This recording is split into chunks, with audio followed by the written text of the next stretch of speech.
The sky above the jungle split with fire. A small training shuttle, shaped like a silver dart, fell through the clouds. It shook and twisted as the engines screamed. The pilots inside shouted in alien tongues. Sparks danced across the control panels. Everyone inside felt the drop in their stomachs. The ship was going down, fast. Inside the shuttle, 5 alien cadets held onto their seats tightly. Each came from a different planet. Their eyes were wide with fear. This was not a drill.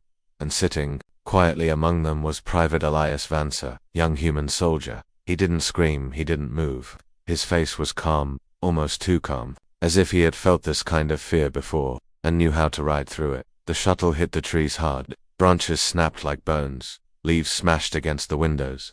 Then came the crash. The jungle swallowed the ship. Everything went black. For a moment. Then came the buzzing sound bugs. A thick wet smell filled the air. Something between rotting wood and strange sweet fruit. The sound of wind was gone. Only heavy, hot silence remained. The alien cadets crawled out of the broken ship. Some limped. One held a broken arm. Their uniforms were torn. Their translator helmets sparked. One of them, a tall blue-skinned cadet named Trenok, shouted, "Where is the emergency shelter pod?" "Destroyed," answered another, her eyes full of panic. "Systems are offline. Comes dead." They looked around. Trees taller than towers surrounded them. Their bark was black, and the leaves glowed faint green. The ground was soft and wet, covered in thick mud and strange plants that moved when touched. "This planet is not on our maps," one whispered. "We don't even know what world this is." Private Elias stepped down from the cracked hull. His boots sank into the wet ground. He looked around quietly. Then, without asking anything, he dropped to one knee and picked up a handful of soil. The others just stared at him. He was the only human in their group. He barely spoke during training, but now he looked more alive than ever. "This isn't good," said Elias, "but it's not death either." The aliens didn't understand. He stood and walked into the trees. "Where are you going?" Trenok shouted. "You'll get eaten. Stay close to the wreck." But Elias didn't answer. He disappeared into the jungle shadows. Hours passed. The cadets tried using tech to set up shelter. One placed a metallic dome on the ground and activated it. It rose, beeped once, and then melted. The material turned soft and green. Within minutes it was gone, swallowed by the dirt. "This forest. It's reacting to our tech," one cadet said in a low voice. "Like it doesn't want it here." Another tried to raise a signal tower. Vines wrapped around it and pulled it down. Before he could finish, it shocked him, and he screamed in pain. Fear grew in their eyes. The jungle was not just strange, it was hostile. Everything man-made was attacked, melted, or swallowed. Just then, Elias returned. His hands were covered in brown-green mud. Arms held long leaves and vines. He had sticks over his shoulder. His uniform was dirty, but his eyes were sharp. "What is that?" Trenok asked. "Material," Elias said. "For building. You don't have tools." Another cadet said, "I don't need them." Elias replied simply. Without another word, he began digging a shallow pit. He placed thick sticks in a square shape. Then, slowly, he tied the joints with vines. The leaves were used to cover the top. He pressed the mud into the gaps. The aliens just stared. One of them whispered, "Is he building a house?" "Yes," Elias said calmly. "A cabin. Basic structure. Earth-style, you can't survive." "Here with that," Trenok snapped. "We have to wait for rescue." Elias didn't look up. "Rescue might take days, maybe weeks. Until then, I survive." The aliens fell silent. Rain started falling. Acidic mist mixed with water and burned their skin slightly. They ran to what was left of their broken ship, but the ship offered no cover. Elias, on the other hand, crawled under his small frame of sticks and leaves. The mud walls didn't burn, the leaves kept the water out. He was dry and safe. The others watched him from a distance. One cadet said, "He's not like us, he's part of this place." Another whispered, "No, he just knows how to live." In it that night, something roared deep in the jungle. Something big. Trees shook. The cadets stayed close together, too afraid to sleep. Only Elias slept well, under a roof made of mud and leaves, in a forest where nothing metal survived. And so it began a battle between nature, technology, and one human who remembered how to live without it all. The sun rose slowly, casting pale yellow light over the thick alien jungle. Mist clung to the ground like a living thing. Strange birds cried out in the trees, and huge insects crawled along every surface. The alien cadets looked around nervously. Their clothes were wet. Their eyes were tired. They hadn't slept much. All night they had heard the sounds, growls, clicks, footsteps circling around their crash site. Their bodies ached, their tech was failing, and worst of all, nothing they built was working. Cadet Trenok tried again to fix the auto tent. He placed it carefully on flat ground, tapped the control panel, and watched it unfold. For a moment it worked, for poles rose. The fabric stretched, the dome took shape, then came the hiss. Vines shot out from the nearby trees. They coiled around the poles like snakes. The dome twisted and bent, then collapsed. Within seconds it was crushed into the dirt. The cadets jumped back. One shouted, "This forest is alive." Another screamed, "It hates machines." Private Elias Vance stood nearby, leaning on a long stick. He had been watching. His face was but serious. "The forest doesn't hate," he said. "It reacts." The cadets turned to him. "What does that mean?" asked one. Elias walked forward and kicked the broken remains of the auto tent. "This place isn't like Earth. Older, wilder, smarter. It knows what doesn't belong." He pointed to the metal. It was already rusting, even though it had been here for only a few hours. Trenok shook his head. "That's impossible. Metal doesn't break down this fast." Elias didn't argue. He just turned and walked into the jungle. The cadets watched him go, confused and angry. "Where does he go every time?" one asked. "What is he doing?" No one knew, but deep down they all felt it. The human was different. The forest didn't attack him. The insects didn't bite him. The trees didn't move against him. It was like he belonged. Hours passed.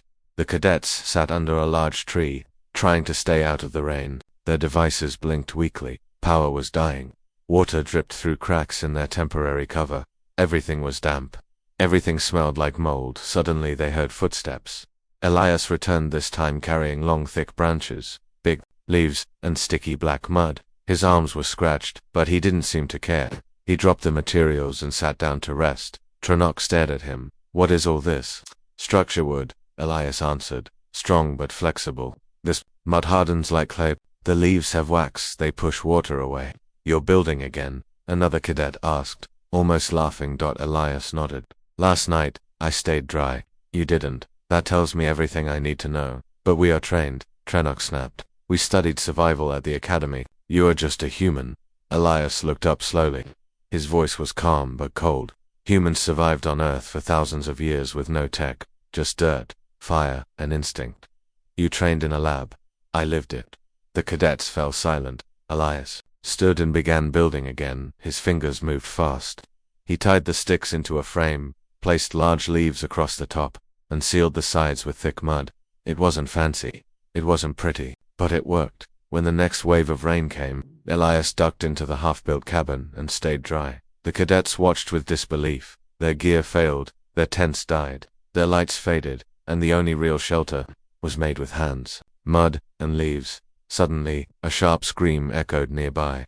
One cadet had wandered too far and stepped into a thick patch of vines. The plants tightened around his legs. He yelled in panic. The others rushed to help but couldn't pull him free. Elias appeared beside them. "Stop pulling," he said. "You'll make it worse." He reached down and rubbed mud over the cadets' boots and pants. The vines recoiled from the mud instantly and loosened. The cadet fell back, gasping. How did you know that?" Elias pointed toward the cabin. "Same mud I used there. The plants hate the smell. It's natural defense." The cadets stared at him like he was something strange. Trenok whispered, "He's not a soldier, he's a wild thing." Another muttered, "No, he's a survivor." As night returned, more sounds echoed from the trees. Something big was out there again. Heavy, slow, watching. Elias finished sealing the cabin and lit a fire inside using flint and dried bark. Smoke curled gently up through a hole in the roof. Warm orange light spilled out. The aliens didn't speak. They sat quietly in the wet cold, staring at the glow from Elias's shelter. And for the first time they all had the same thought. If we want to survive, we need to learn from the human. The morning sun rose slowly over the thick jungle, but the warmth did not bring peace. Trenok sat on a wet rock, watching Private Elias Vance move through the trees like a shadow. His boots left no sound. His hands moved with purpose. He didn't seem lost. He didn't seem afraid. He worked like a man who had done this 100 times before. The cadets were tired. Their clothes were dirty. Their eyes hollow from lack of sleep. Their tech was silent, now batteries dead. Circuits eaten by jungle mold. Signals blocked by thick roots and alien air. They had nothing left but each other and Elias. And Elias had a cabin. The small structure stood proud between two large trees. It had thick mud walls, leaf-covered roof, and smooth branches tied tight with strong vines. Smoke gently rose from a small chimney hole. Inside it was warm, dry, safe. The other cadets stared at it from a distance. No one spoke. Trenok finally stood up and walked closer. His pride burned in his chest, but his stomach burned harder. He was hungry, cold, weak.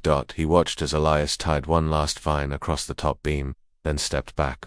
The cabin was complete, with nothing but his bare hands, forest materials, and quiet human focus. Elias had built shelter. Where did you learn that? Trenok asked, voice low. Elias didn't look at him. My grandfather lived in the woods. On Earth, no power, no machines, just trees and time. I watched him build cabins like this when I was a boy. Trenok paused. And now you do it here. Like this place is the same. Elias turned slowly. Every wild place has rules, you just have to listen. Other cadets came closer, their eyes wide. One touched the cabin wall. It was firm, almost like dried stone. Another gently tugged at a vine joint. It didn't move, no gaps, no weakness. Elias stepped aside and opened the leaf door. It's warm inside. You can sit if you want. They didn't answer at first. Then slowly, one by one, they entered. Inside was small, but carefully built. Mud-coated walls blocked wind. Dried leaves covered the floor. A small fire pit sat in the center, with stones around it to trap heat. The smoke filtered up without choking the air. One cadet sat down and almost cried. It's peaceful.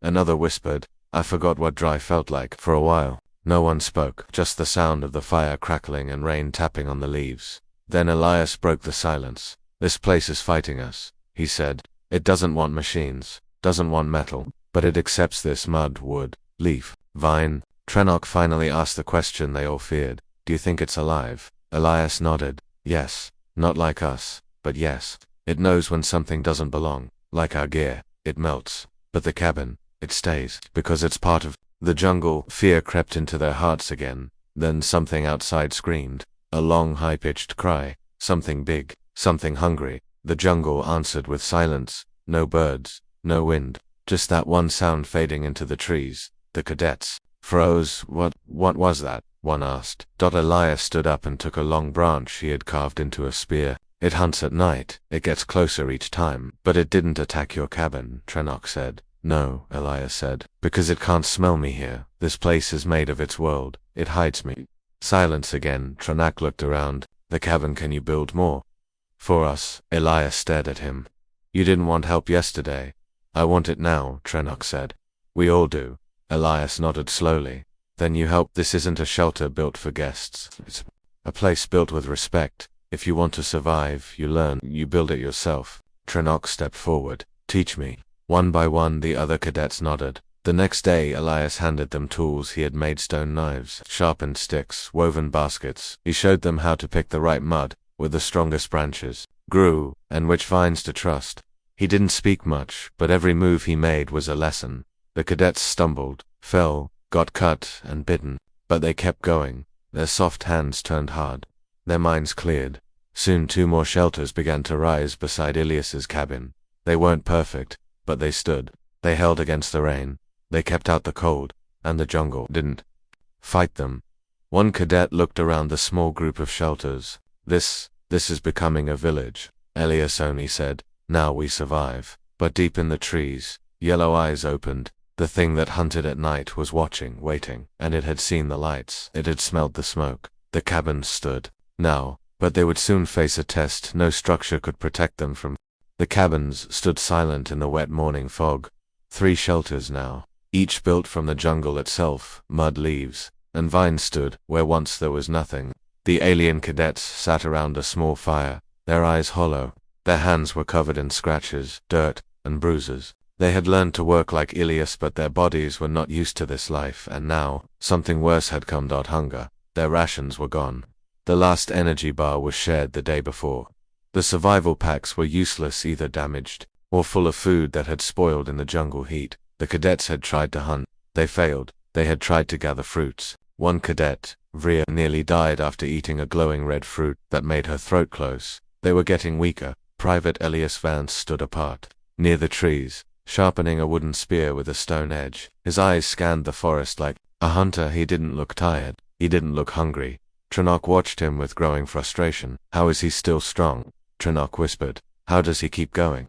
Elias disappeared into the trees without a word. Hours passed. The cadets argued. One wanted to eat tree bark. Another suggested hunting again, though they had no clue how. The youngest cadet, Merrill, sat on the ground and quietly cried. His hands trembled. His stomach growled like an angry beast. Then, just before sunset, Elias returned. He carried 2 large insect-like creatures tied by vines. Their bodies were thick, with armored shells and long legs. He also held a bundle of roots and plants in his other hand. The cadets stood up in shock.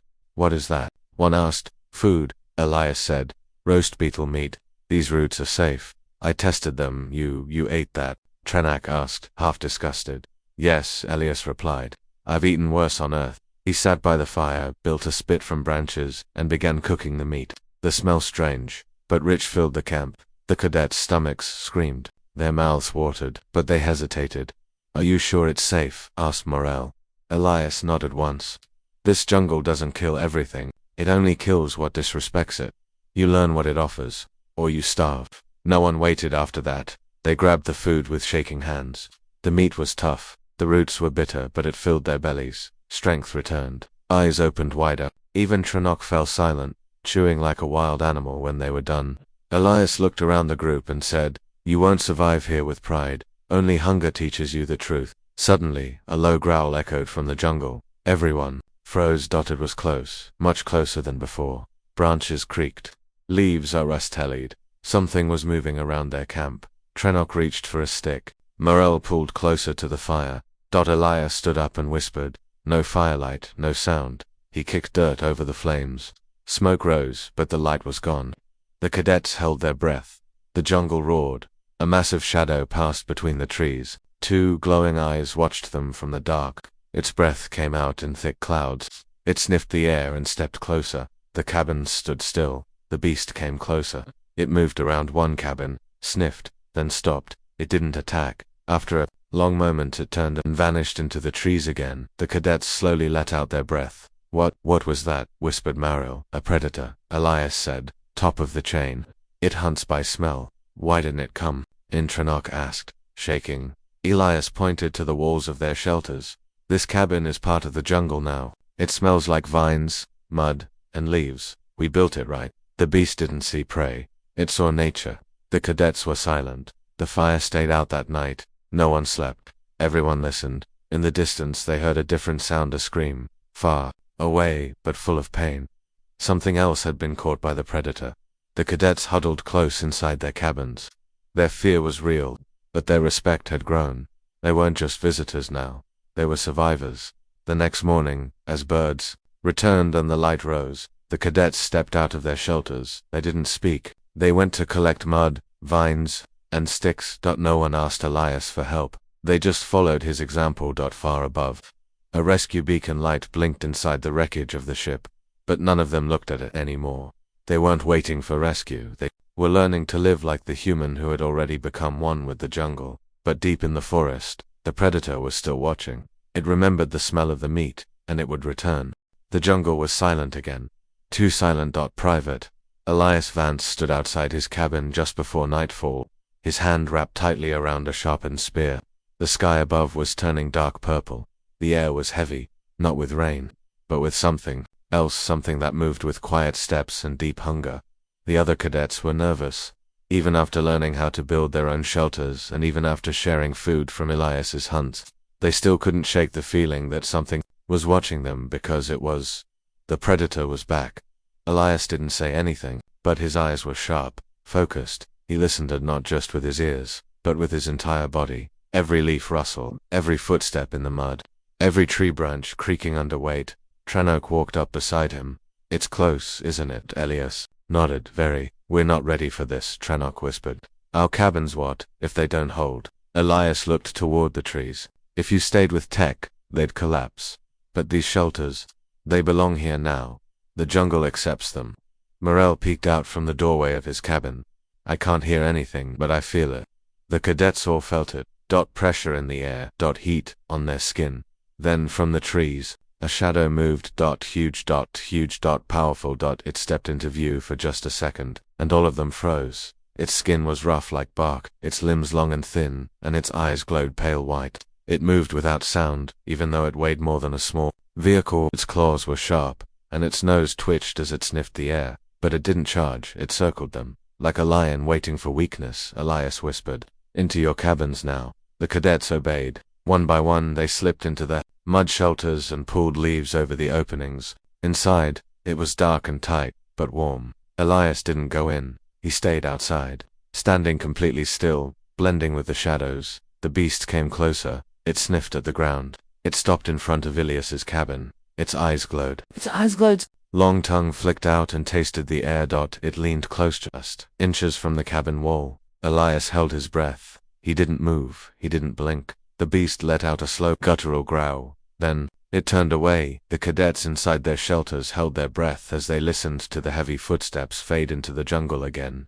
No one spoke for a long time. Finally, Elias slipped back into his shelter, covered in sweat. Not from fear but from control. He had stayed still for nearly 10 minutes. 10 minutes face to face with a jungle killer. In the darkness, Trenak whispered from his cabin. Why didn't it attack? Elias answered softly. Because it hunts noise, movement, heat. We gave it none.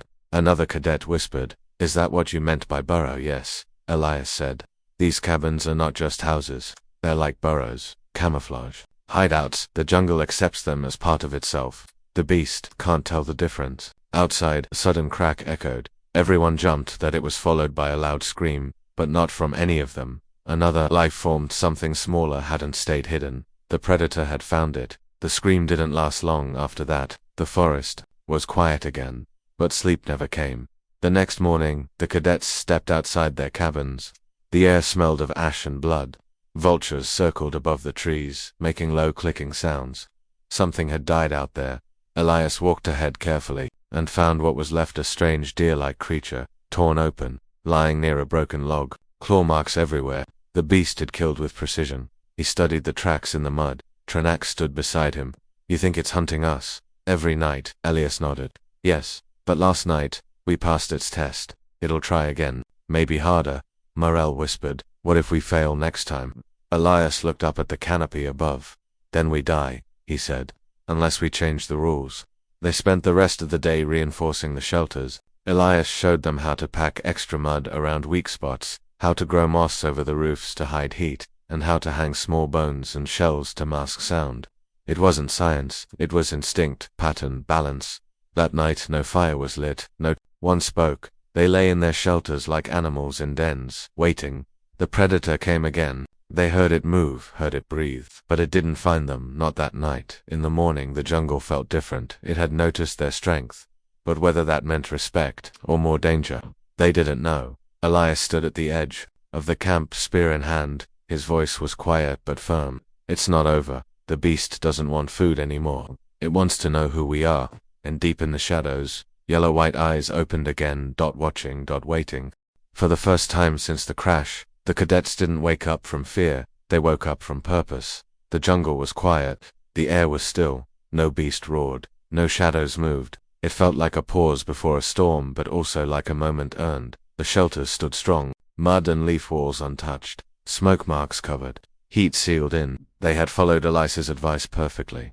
But something had changed overnight, not in the forest. In the cadets themselves. They were no longer scared recruits hiding behind technology.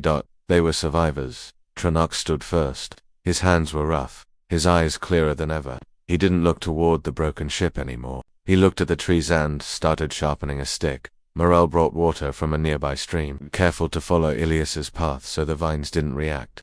2 other cadets checked traps Elias had taught them to set near the bushes. They found a small rodent-like creature, enough meat for breakfast. Inside his cabin, Elias was quiet. He watched them, and he smiled, just slightly. They didn't need orders anymore. They didn't wait to be told. They were doing what he had hoped from the beginning, becoming wild with discipline. Later, while they ate the roasted meat in silence, a sound crackled from the wrecked shuttle. The emergency beacon activated. Everyone froze. Elias walked over and checked. The broken console. The blinking light was real. A weak signal, faint, but strong enough to be picked up. Eventually, Trenak looked at him. Does that mean rescue is coming? Probably, Elias said. Meryl's voice shook. Then we're going home. Number 1 said anything. Home. The word felt distant. After all they had built, all they had become, it didn't feel right to call their old world home. Elias stood in front of the group. His voice was calm, but serious. Rescue may come in a day, or a week, we don't know. But until then, nothing changes. The jungle doesn't care about beacons. Trennick nodded. We keep surviving, one of the cadets asked quietly. So, who's in command now? Everyone looked around. The official, squad leader, Cadet Sorrel, had been silent since the crash. He had tried to lead with protocols, with rules, but the forest had broken him. He had lost all confidence, hiding in his cabin, barely speaking. Elias looked at the others. No one leads in the jungle. You follow what works. Then Marl stood and said clearly, I follow Elias. Another cadet stood. Me too. One by one they all nodded. Even Trennock stepped forward. We were trained for war. He was built for survival. That's the skill we need here. Elias didn't answer, but in his eyes something hardened. He had not asked to lead, but now that they had chosen him, the responsibility became real. That night, they built new traps, stronger ones. They reinforced the cabins again and dug small holes filled with sharpened sticks at key paths. Elias gave soft instructions. He didn't raise his voice. He didn't bark orders, but everything he said made sense. And everyone listened. Then came the scream, not from their camp, from the forest. It was deep, powerful, wounded. The beast. Elias stood up quickly. It hit one of our traps. The cadets froze. You mean it's hurt? Trennock asked. Elias nodded. It's watching us. But we're watching back now. For the first time, the predator had made a mistake, and now it was bleeding. But that only made it more dangerous. Elias told everyone to stay inside. No fire, no sound. The cabins were their shields. That night, the beast didn't come. But its howl echoed through the jungle, angry, in pain, and full of rage. At sunrise they followed the blood trail. Dark green, thick, it ran across the moss, and into the deep part of the forest. They stopped at the edge of a strange clearing. The trees here bent unnaturally, and the ground pulsed like it was breathing. This is the center, Elias whispered, where the jungle is strongest. What do we do? Merrill asked. Finish it. No, Elias said. We're not hunters. Not here. We proved we can live. That's all we needed. He turned around and walked away. The others followed, heads high, steps quiet. Back at camp, they sat together outside the shelters. There was no talk of fear, no talk of weakness. Only the sound of leaves above, the crackle of a small fire, and the low hum of a signal beacon, still blinking. Trennick finally asked the question no one wanted to say out loud. If the ship comes, do we leave? Elias didn't answer, because the jungle was no longer a prison. That had become their test, their teacher. And maybe their future. But far away, in the twisted heart of the forest, the wounded predator watched them from the shadows. It had seen their fire. It had tasted their traps, and now it was learning too. The final test was coming, and only one would be left standing. The jungle waited. Thick mist rolled through the trees. The air was heavy, full of silence and tension. No birds, no insects, no wind. Something was coming. Private Elias Vance stood at the center of the camp. His eyes stared into the trees, unmoving. His spear was sharp, his breath slow. His heart calmed. Up around him stood the cadets, no longer scared students, but strong survivors. They had built cabins with their own hands. They had hunted with sticks, drank rainwater, and lived through fear. Now they stood beside Elias, ready because tonight the forest would test them one final time. The predator had been silent for 3 nights. No roars. No footsteps. No signs. But they all felt it. It wasn't gone. It was waiting. It was waiting. Watching, healing. Elias knew what was coming. He had seen it in the blood trail. The beast was learning, just like them. They had wounded it once. It would not make the same mistake again. This time, it would not circle their camp. This time, it would attack. Trennock walked up to Elias. His face was tense, but his voice steady. We set traps. We reinforced walls. We even smeared mud on the trees, like you said. Are we ready? Elias nodded. We're not prey anymore. Now we are part of the jungle. Tonight, the forest decides. Cadets gathered in a tight circle. No lights, no tech, only spears and sharpened sticks. Each shelter was dark inside. Empty bait for the creature. They didn't hide this time. They stood out in the open. The forest groaned as something massive pushed through the trees. Then they saw it. The beast. It stepped into the clearing like a nightmare, taller than a man, covered in thick black hide. Its long arms ended in curved claws. Its jaw opened wide. showing rows of bone-like teeth. Its glowing white eyes locked onto them, but they didn't run, they didn't scream, they stood. The beast let out a deep growl that shook the ground. It charged straight at them, but Elias didn't move. He shouted, "Now!" The cadets threw torches into the mud pits filled with dry bark and sap. Fire exploded upward, surrounding the beast. The flames didn't touch it, but they shocked it, confused it. For just one moment, it stopped. Trenok leaped from the side and stabbed at its leg. The beast roared and swung a massive claw but missed. Elias moved fast, quiet as always. He struck the beast's shoulder with his spear. It pierced deep, spraying green-black blood. But the beast didn't fall. It spun, grabbed Elias, and slammed him into the ground. The cadets screamed, "Elias!" He gasped. The air knocked from his lungs.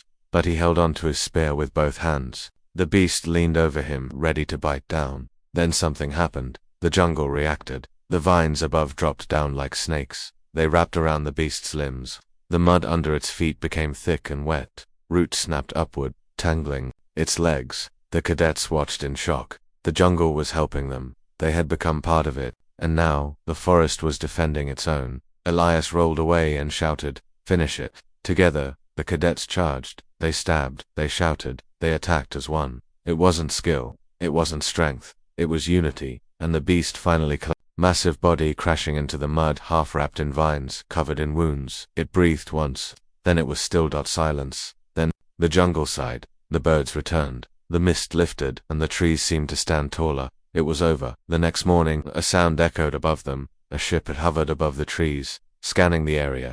A voice boomed from the speakers. "This is Command Search Vessel 7. We have received your emergency beacon. Rescue team inbound." The cadets looked up, then looked at each other. No one cheered, no one ran. Elias stood with his arms crossed, staring up at the sky. The ship hovered closer. Morel asked quietly, "Do we go back?" Trenok didn't answer. No one did, because something inside them had changed. The jungle hadn't just tested them, it had chosen them. They were no longer cadets. They were no longer strangers in a strange land. They were the forest's children now. Elias finally said, "We'll go back, but we won't forget." He looked toward the cabins, standing strong and quiet in the light. "We didn't conquer this place. We listened, we learned, we survived." The ship landed nearby, but their hearts stayed in the trees. That night, long after the rescue team left, the jungle grew silent again. But it wasn't fear this time, it was peace, because the forest had decided who belonged and the human had led them there.